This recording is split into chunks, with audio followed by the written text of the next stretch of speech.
Edohia wabedene o wabedene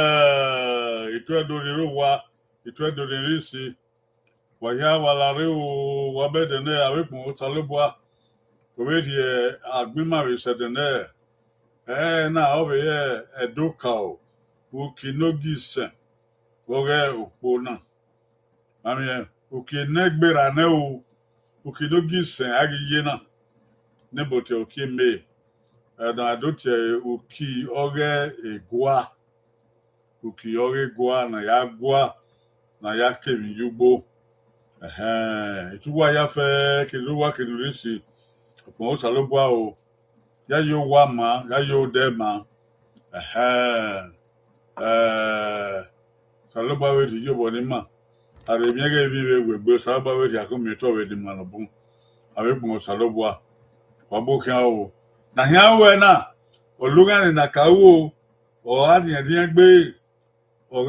gbe na run do ni we mokun nu ti ebo bagbe o we mokun nu ti ebo bagbe ya ta mo wa o adin gbe na moki ogbon na ikaka mu wa amuki yen ma be zegwagwa na ka wa we de gbegbe din e wa be so din a be wo ogbon don rien ọgbọ́n ni ẹ máa ó ẹ náà wẹ̀ mú òkun fún ti ẹ bó bàgbé o wíwáńgádé náà ló dé bá wà o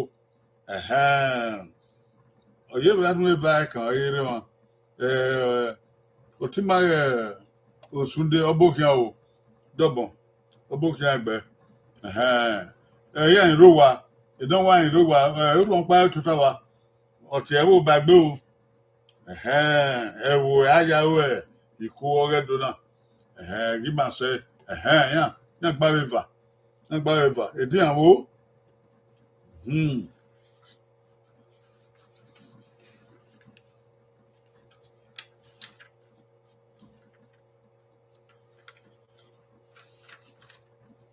ni mahia o na ba koto ova evi na ya ge ewo ovan emi na ya gie ewo when mane don do we me ovan eri ewo otedo obeme ovan na ya gie we tabedi owe ewo ni na mami ma uwe na ma edo amia mi egbe dadebo no re o edo no ri ye ke ogba no ri ye kuselu no ri ye ke ovia no ri ye ke ohun ode no ri ye koriomo yaso te san yaso te ibilo dadebo o me na ya gie uwe na ba ye gbere dade eni ovan na ya gie dadebo abuso won abokian o wala wa moku na tie bo bagbe o wa ja miamia o ge do na ma we pe bo loge yo we oje ba wa o abokian dado van na ya gie dadebo o tedo na we give yo I give wa ge o agbon na we edo na wata awe debo no wata we edo ogbesa na gbun ege we edo na wo we ata edo na wata edo na wata edo na are ko edo na we uzomo edo na wo uzomo aye ni ya edo ma uwe na that day na ya gie that devil diga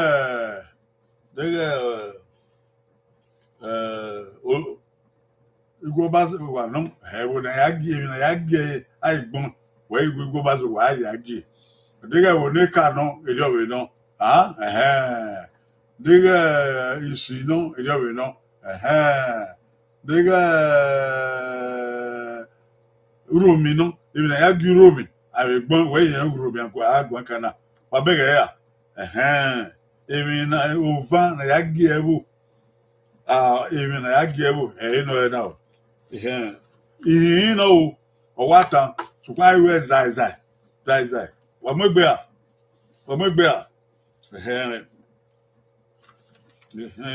no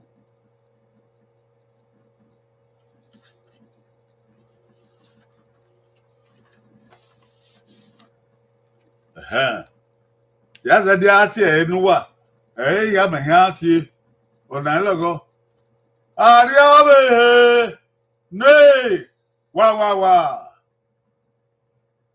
ebo paro na ti ari abe ne debo no yi ari obe ne wa debo no ki uge wori ha na gbe yin o pa no wo ma ne du o ta owe ari abe ne bo ki ebo ha gbe yin de no ki we ha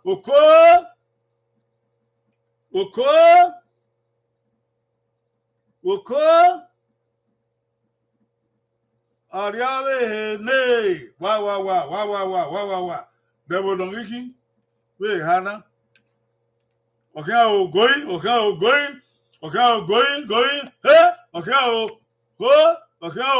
going ariabe ne wa going gone awa to aboyo ona logo ye ya na ho oge no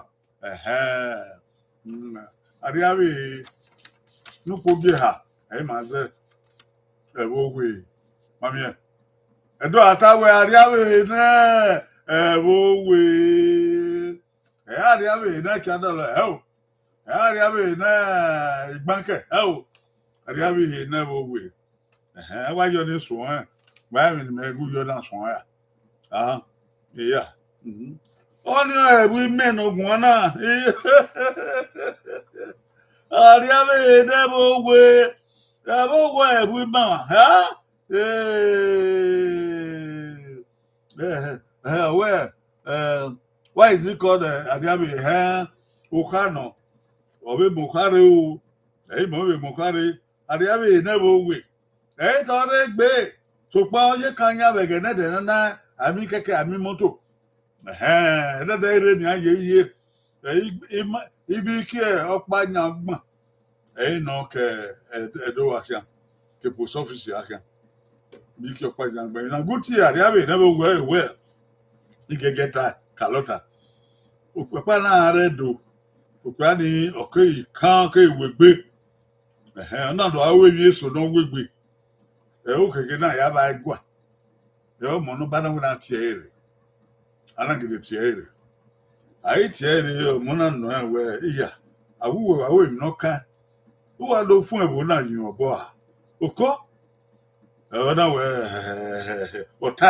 otare o mo ba na we o e do fun ebo na yin obo ona we ne a o de wa ona wo ni a swear ni am here ni a swear ni a pa be dore pa bo e dore ni ya swear fwa ya swear fwa e ke na ya swear fwa na ye e gbe ila bo na eyan de ya de eyan na we mo wa to pe ni na gele ye o pe na ni na gele asu okia isu okia e ke ni ga ye te be gwa opin idun ni ati epe ne de e wa ni wa ye idun ni bodo ni na gele asu okia ni ze ki an do so ro kosa again ni ami kaka moto eyan na vabo na muda odi isi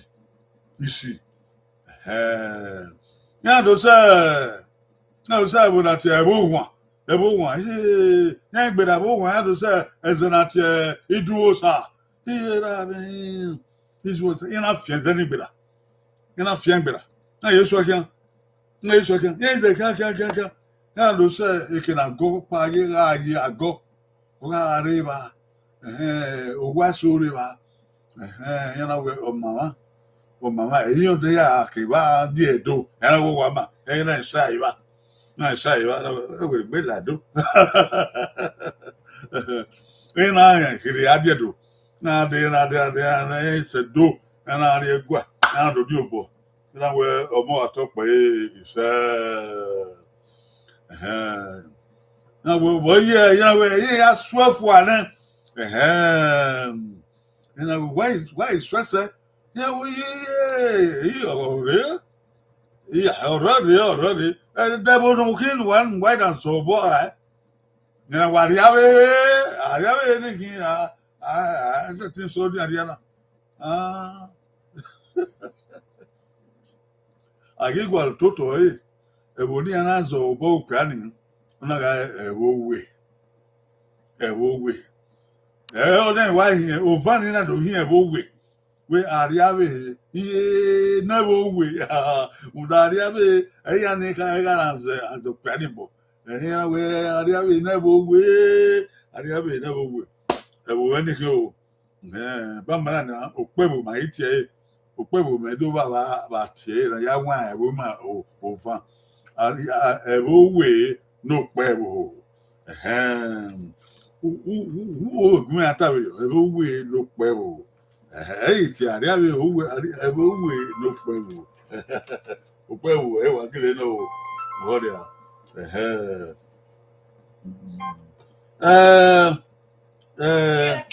Oghe do mata we din o ko yo ko da o do mata o we television wo do ba ma o obe de o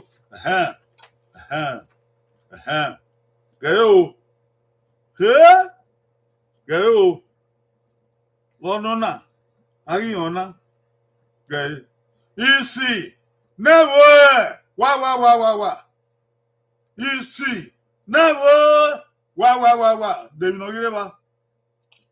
gireba ebi hagma ye ma de do kibo hey ho isi never wa David no gireba anyone ro wa di jo bare wa di jo bare o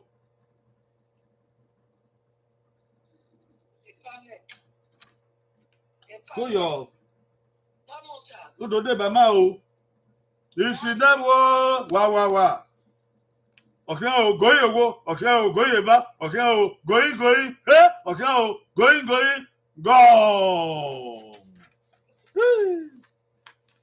oko no pogi ha meze isi never ake sine wake on yata e ma do adi wa ta si na we okwa o si okwa ye ebe si na we ikoko ye si na wake no yo wa do de ba ma abokin o Oviedo, abokin o. What's on the road now?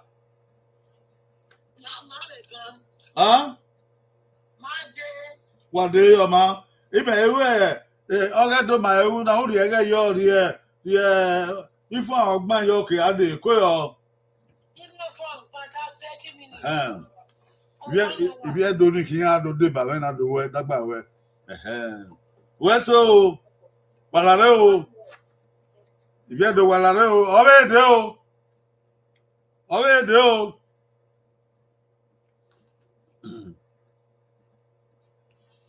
Nedemi wa ne ute wa ne ute nenemi nute wege evie ene agmena ihe agme iba de no kibo na we ute nenemi ute oko nenemi ute evie anagmena iba de no kibo no ka ute ko dedemi ogute deminoki na ogute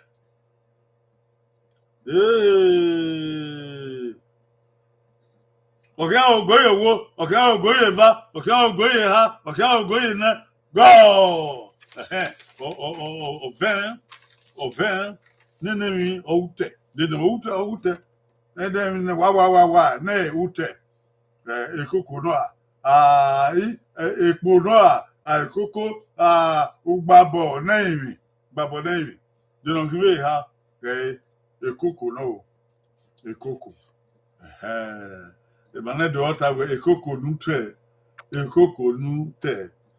pupo ekoko no nute yari edo odo ku egwaba wa ma yire odo ku egwaba wa gwa ku agbon eye musomuse koko nute ana we koko udole won so ena wen edagbegbe do yako usen we aku egwaba agbehedo age yenta pogeba gbede do peka gbede do pogeba eyena itama ekoko udole won so ena ona we ni eso no de eya we so ena eye koko ga ya ni eso no de ya we so eya no ekoko aigbe ni bakata ba makweto ona gbe ni baka eva makata ba no mate wa no gbe naka ata oge ebo we oge isine wake ye ni wa gbele wa gbe o osunde ogbe abusoba ogbe na we ke kitaba oge na waka ata oge adiabi oge debo we aigbe osunde ogbe abusoba ogbe ya eva wa gbele eva akobo ni bunwe da kakabo na nke kitana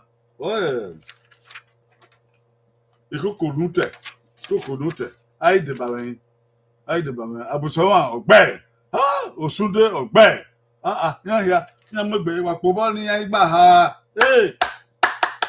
oni owo oni eva oni ha isegwa ege edo oge do de gbeko abewa obede o aye maye ya pobo nu wa agbe o ebe no wa aye ti en de me no ede olorun okay obede o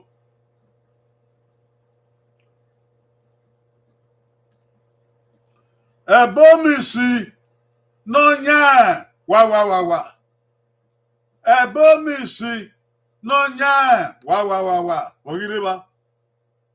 ogireba ge ebi ha ebu no ebu that ebu eni ha oriba de no kibo de na bobi si nya ebo ukoben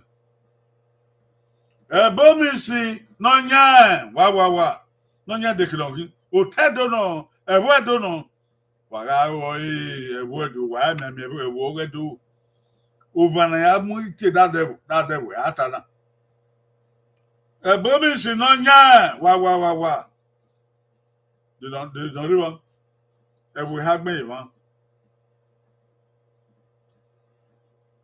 okay o goyewo okay o goyeva okay o ha okay o ne okay o goyi ha goyi go evanta ona we logo o ai de igbosa obokan o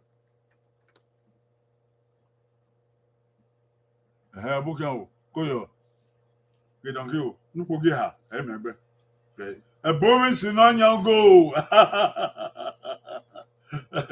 bomi si no yan go ade do ata bomi si no yan erio bomi si no yan utoka erio bomi si no yan go wa no wa ai de bawe abusawa ogbe osunde ogbe igbunosa ogbe abibo ni ya wata ya gbele ha ibi edu ya ki ya ma ebo pakuku ya gbe ya fo na wala wagun ya tas egwa na ngwale na ya ni ya wata lo eyo wa lo so be de o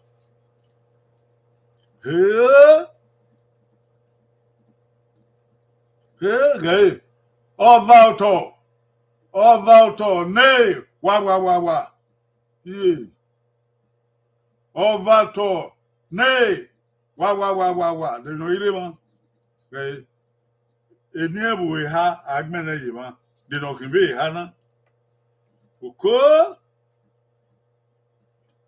okia o goye wo okia o goye va okia o goye ha okia o goye ne okia goye go coven wa ma gege wa we ya mo geria ijoro wa ri pe bologe yo oba to ne ke no gboge ba no igeduma oba to ne igeduma ba de oba to ebo re wo ni no ovalto e ma se wo ovato ovato ovalto ovai ovalto ne igeduma ovato ne igbo ba zu wa awita we de wa ovato ne egbeta so ovato ne igeduma ai de ba wen osunde ogbe abusawa ogbe igbunosa ogbe afamado ore o ogbe ni ayede ni agbele obobo gbegbe I want isegwa ye ona gedu ami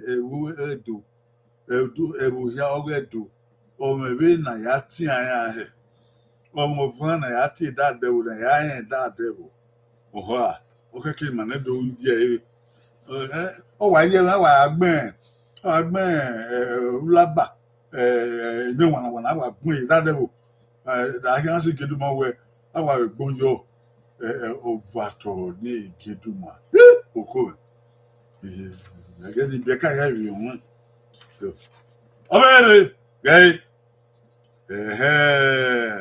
iye na gbon yi wona o ya de ago wa no ona o gay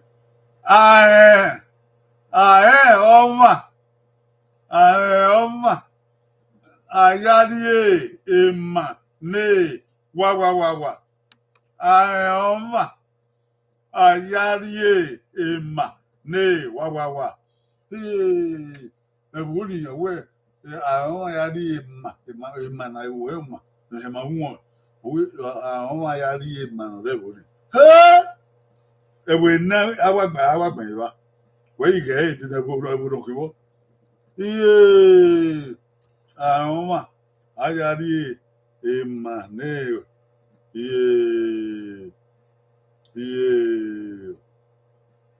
iye kaboti awo yo ahoma ayari emane edeboro ki ewe na gba yiwa de don kibo uko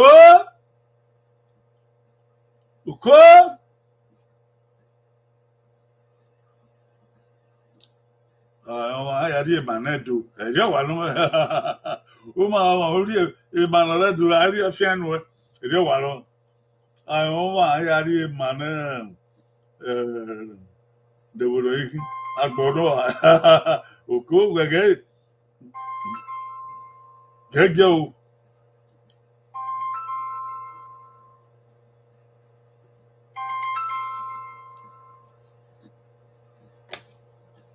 Okiao eva, okiao eha, okiao ene, goi, okiao go. Evanta, come? Wamne okarakwa, ya regbeku. Ayoma, ayari emane, goi, usen. Ayari emane, obi, but usena, madu mwaba. Anyone ya time. Usen. Ama yari mane ugboka. Ama yari mane ewesi. Do. Ama yari mane ugegudu. Ama yari manuse. Agbe. Abusoma ogbe. Helen Samuel Ogbe. Obokin Helen Samuel Apon Salobo. Humphrey Gbinosa Ogbe. Oko Obonragbon Ogbe. Oko Abusawa Anthony Neba. Yeah, then is 1 2 3 4. Yeah, you say what bele. Viedo ya viedo. Wapobonia. Eji man de ba ma we so eyi ma Helen Samuel wa to pe Apon Salobo yo iba yere ya ti yo ya wa ti yo na yi ma ya fe gade ya we yi ma ya fe ni wa ro wa hin ogire ba na kana wa yi yo bo ni ma o ko yo asubo igbe ya di ago ba no wa ona o ya di ago ba no wa ona o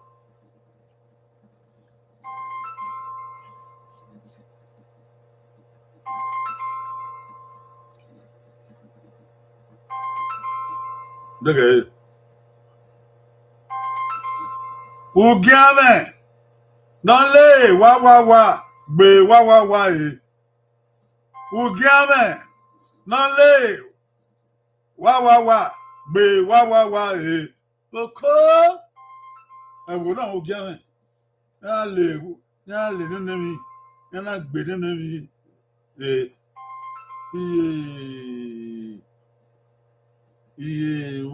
Ugiame. Nole wa. Gbe wa e.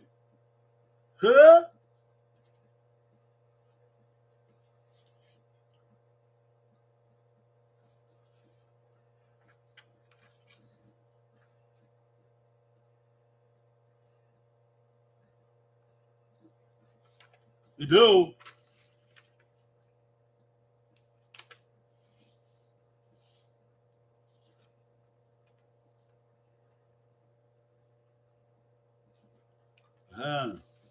Yo, de no ikiwe hana. Bien ne no, sorry. Bien ne no. Na amu yema, why no Bible. Bien ne. Ugiame. No le. Wa. Gbe wa e. Bien va agbalo bien va. No ka ona. Nkogi va na, nkogi ha na, nkogi ne na. De no ikiwo. Ugiame. Non le wa. Gbe wa e. Bien va langbalo na kia. Bien va langbalo na kia. Bien va langbalo na kia. Ye gbanagwa de na ke wo e o. De no mai zebo. Ha! Ugiame. No le. Nenemi. Be nenemi wa ga no ko da oni no a. Nko ge vani no a. Nko ge hani no a. Nko ge nani no a. Ebi vagban iwa. Yan le. Wa. Opa mi iva. Then yan gbe wa. Ono nko ge va. The donation was number 1, 2, 3, 4.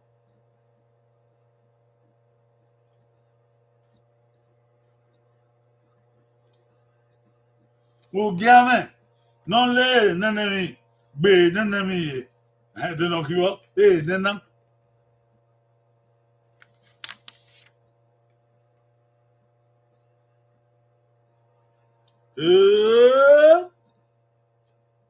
Anyway, Rowa. What do you bore? The Ugiame le. Non be nenemi ba. Ona yo. Okay, ogoye wo. Okay, ogoye va. Okay, ogoye ha. Okay, ogoye ne. Okay, ogoye sen. Okay, ogoye. Ha. Going. Ha. Going. Ha. Gone. Ona wegbe kwa. Ya ba. Owa wegbe. Yo. Gayo. Ugiame. Non le. Emma. Be uwawaye. Emma. Gayo number 4. Gayo wano. Ugiame non le Emma. Be uwawa. Number 4.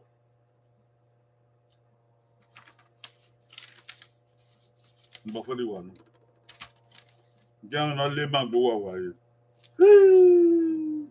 Èyí ni wọ́n ta ní wọ́n no ní ká o. Wọ́n ta lọ́dọ̀. Àgbẹ̀.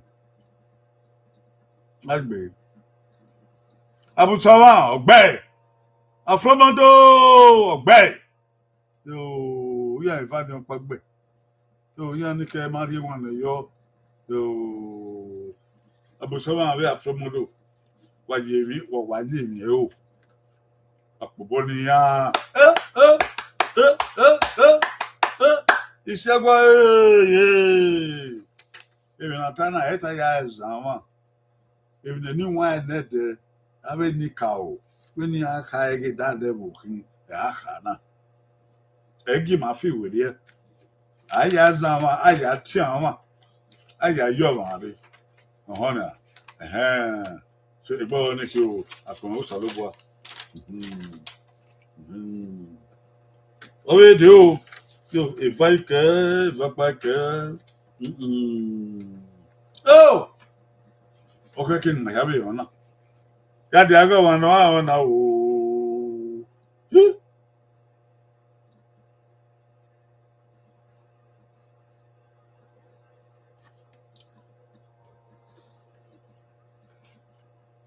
Urungoria. Ne ebone wa. Oire wan de boloniki. Urungoria. Ne ebone. Ewe ha ma agbe yi ma. Uge o. Nse don kiwo. Ewe ha. Urungoria. Ne ebone.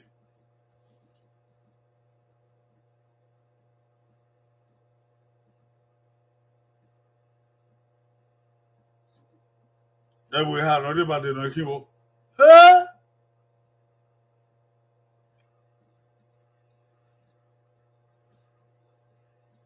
Urungoria. Ne ebone. De wo kiwo. Okay, ogoye wo. Okay, ogoye va. Okay, ogoye ha. Okay, ogoye ne. Okay, ogoye. Goyi. Go.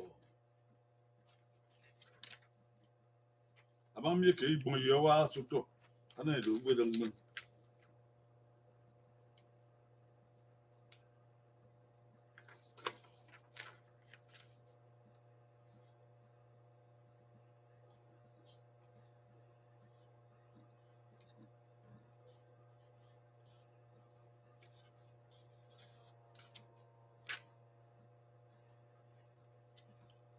Uria. Ne abone. Number 1. Utekon. Utekon. Number 1 ni wano. Abone utekon. Utekon. He really want to go along abone utekon. Agwerun ya na ni wan na data o da ho. Agwerun ya na ba we uria na abone utekon. What I ho. Ni wan we awe gbo ma owo ti en siri wa. Awe siri wa owo ti en gbo ma. Edona we after we bo na mu gbegbe.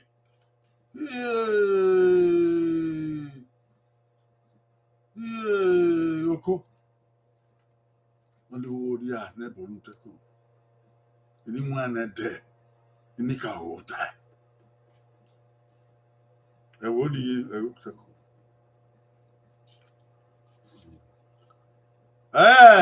Orion, e bo no orion o do. E bo orion na sa ibo. O do ni. Ezenu regbe o do. Oria. Na bo nteko. Aigbe. Number 1 ni wa no. Number 1.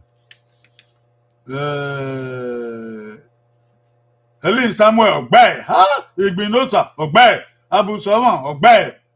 Afromodo Oghe. Omaragbon Oghe. Oko. Ayi le ba mo be 1 2 3 4 5 yan isen. Opobo ni yan isen.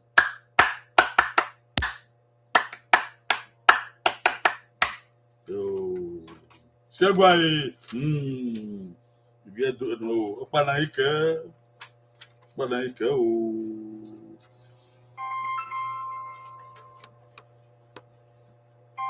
Leo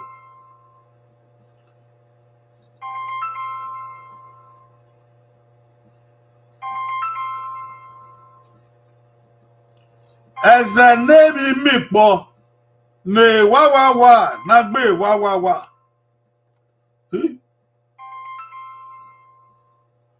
eze ne emi mipo ne wa na gbe wa ogire ma emi eva gwa lowo bi no ke bi aye bon agbeva avio elade o eze ne emi mipo ne wa na gbe wa iye negbon yi de no yikiwo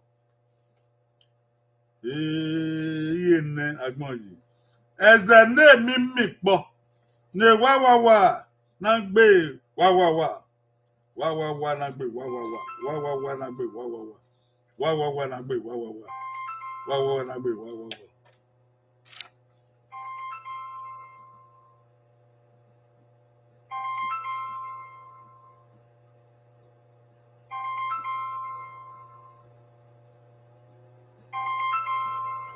eze ne mi mipo ne wa na gbe wa de no kiwe nena eze ne mi mipo ne wa zopa be nena number 1 2 3 4 ne wa na gbe wa de no ki ni agbele eze ne mi mipo ne de no ki na gbe ne no ki ko eni edo e wa ran go okia going okia going go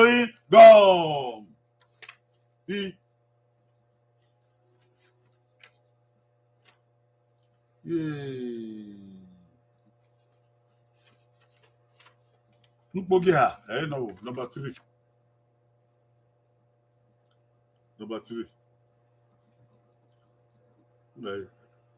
no on aware number 1 ne ezana mi ko ne ibieka na gbe edon dio npogi ba we ezana mi ko ne ibialeke na gbe agada nupogene owe as a name me for ne not be a baka. Oh, okay.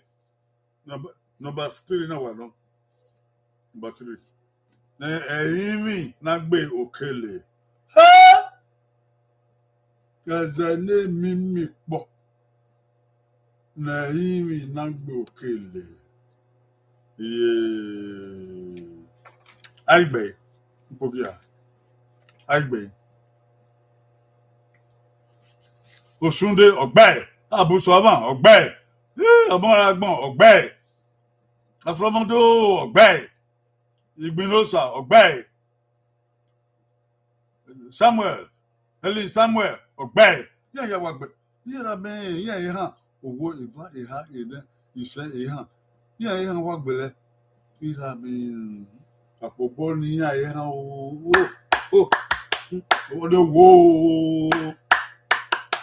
Oni eva o Oni ha o Oni ene Oni ise Oni ha ise gba ye edo wa ama wa ya fe dori na fiambo sa ba buwaro wa ama ni o sa ba fiambo wa ya fe o ise yima pare wa ba yima Helen Samuel o to wa pe wa gbon se o to di maga ise edo di no wa yin wa re baba wa wesi wa na do tuta guma we ami eni edo na hin wa jabe ya mu emi edo ama ya fo no de opungbe ai ga na mi gbe o saba no gi ma we to ma we di ya fe ise el magu ya wu no kuye na ke be ru ne kuye na o ewe ubuzo ana no gbera na salu bana nti o bi ra no ye be no simi me o di awa kendo di ade ahie ma ibe je o yi ma we je wu ne ku na we yari di ma we o we di ma abe ibi so si ya fe ibi ewu ya fe to e wa ti ko yo ko wa o telephone tu wa na always here in telephone now to my for my view. No, we are not here. Now we are go so any ma. No, Salvan if you be out. It's what had no more. What be oh. No get to have one yo. You know, by said do okay or do okay. It's you know, by that do. It's voyo Miami.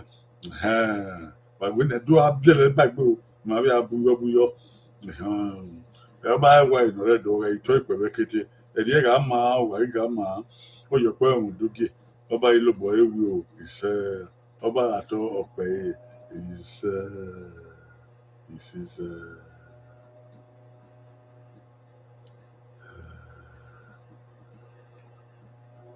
bye bye.